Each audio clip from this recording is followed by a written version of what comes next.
ಈಗ ನಿನ್ನೆ ಮಲ್ಲಿಕಾರ್ಜುನ್ ಖರ್ಗೆ ಅವ್ರನ್ನ ಭೇಟಿಯಾಗಿದ್ದೀರಿ, ಸುಮಾರು ಹೊತ್ತು ಮಾತಾಡಿದಿರಿ. ಮಾದೇವಪ್ಪ ಅವರು ಇದ್ರು, ಎಲ್ಲರೂ ಇದ್ರಿ.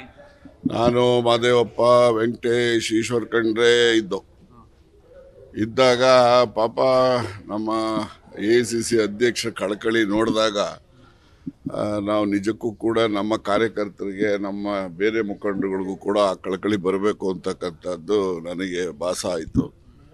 ಪಾಪ ಅವರು ಏನಾರ ಮಾಡ್ರಪ್ಪ, ಕಾಂಗ್ರೆಸ್ ಗೆಲ್ಲಿಸ್ರಪ್ಪ, ಕಾಂಗ್ರೆಸ್ಸನ್ನು ಗೆಲ್ಲಿಸ್ಕೊಂಡು ನೀವು ಬರ್ರಪ್ಪ ಅಂತಕ್ಕಂಥ ಕಳಕಳಿ ಅವರು ವ್ಯಕ್ತ ಮಾಡಿದಾಗ AICC ಅಧ್ಯಕ್ಷರೇ ಪಕ್ಷದ ಬಗ್ಗೆ, ಚುನಾವಣೆ ಫಲಿತಾಂಶದ ಬಗ್ಗೆ ಇಷ್ಟೊಂದು ಆಸಕ್ತಿ, ಕಳಕಳಿ ಇದ್ದಾಗ ನಾವೆಲ್ಲ ಪಕ್ಷದಿಂದ ಬೆಳೆದಂಥವ್ರು, ನಾವು ಕೂಡ ಅಷ್ಟೊಂದು ಮಟ್ಟಕ್ಕೆ ಅಲ್ಲದೇ ಇದ್ರೂ ಕೂಡ ಅಲ್ಪ ಸ್ವಲ್ಪನಾದ್ರು ಕೂಡ ಪಕ್ಷದ ಬಗ್ಗೆ ಕಳಕಳಿ ಇಟ್ಟು ಪಕ್ಷವನ್ನು ಅಧಿಕಾರಕ್ಕೆ, ಕನಿಷ್ಠ ನಮ್ಮ ರಾಜ್ಯದಲ್ಲಿ 28 ಸೀಟ್ಗಳಲ್ಲಿ ಅತಿ ಹೆಚ್ಚು ಸಂಖ್ಯೆ ಸ್ಥಾನಗಳನ್ನು ಗೆಲ್ಲಬೇಕು ಅಂತಕ್ಕಂಥದ್ದು ಅವರ ಮಾತುಗಳನ್ನು ಕೇಳಿದ ಮೇಲೆ ನಮಗೆ ಉತ್ಸಾಹ ಬಂದಿದೆ. ಸರ್, ಈಗ CM ಅವರು ಒಂದು ಮಾತು ಹೇಳಿದ್ದಾರೆ, ಅಂದ್ರೆ ರಾಮ ಜನ್ಮಭೂಮಿಗೆ 22ನೇ ತಾರೀಕು ನಂತರ ನಾವು ಹೋಗ್ತೀವಿ ಅಂತ. ಅಂದ್ರೆ ಈ ತನಕವೂ ಕೂಡ ನಾವು ಆ ಪ್ರೋಗ್ರಾಮ್ ಹೋಗಲ್ಲ ಅಂತಿದ್ರು. ಪ್ರೋಗ್ರಾಮ್ಗೆ ಹೋಗಲ್ಲ ಅಂತ 22 ಮೇಲೆ ಪ್ರೋಗ್ರಾಮ್ ಎಲ್ಲಿರುತ್ತೆ? ಅವ್ರು ಹೇಳಿದ್ದು ಆಗ ಹೇಳಿದ್ದು ಸರಿ ಇದೆ, ಈಗ ಹೇಳಿದ್ದು ಸರಿ ಇದೆ.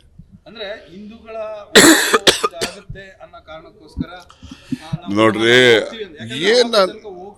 ಹೌದಪ್ಪ, ಈಗ ನಿಮ್ಮ ಮೀಡಿಯಾದಲ್ಲಿ ಪದೇ ಪದೇ ಏನು ಹಿಂದುತ್ವವನ್ನ, ಹಿಂದೂಗಳನ್ನ ಏನು BJP ಅವರು ಜಾಗಿರಿ ಕೊಟ್ಟಿದೀವ, ನಾವೆಲ್ಲ ಹಿಂದೂಗಳಲ್ವಾ?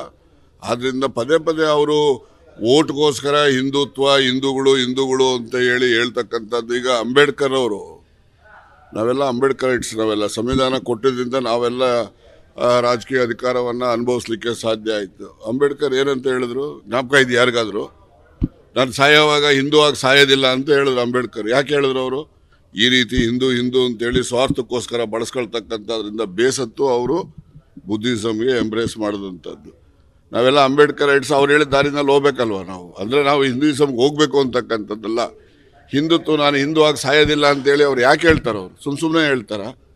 ಈ ರೀತಿಯ ಒಂದು ಮನಸ್ಥಿತಿಯನ್ನು ತರ್ತಕ್ಕಂಥದ್ದು. ಬರೀ ಮಾತಾಡ್ತಾರೆ ಹಿಂದೂಗಳು. ಯಾವ ಹಿಂದೂಗಳಿಗೆ ಏನು ಮಾಡೋರು ಇವರು? ಎಲ್ಲ ಆಯ್ತಪ್ಪ, ಈಗ ಹರಿಜನ ದೇವಸ್ಥಾನಕ್ಕೆ ಬಿಡ್ತಾರೆ, ಈಗ ಶ್ರೀರಾಮನ ದೇವಸ್ಥಾನಕ್ಕೆ ಬಿಡ್ಸಕ್ಕೆ ಹೇಳಿ, ಮೊದಲನೇದು ಒಬ್ಬನ ಪೂಜಾರಿ ನೇಮಕ ಮಾಡೋಕ್ಕೆ ಹೇಳಿ. ಅವರೆಲ್ಲ ಹಿಂದೂಗಳಲ್ವ ಹರಿಜನರು?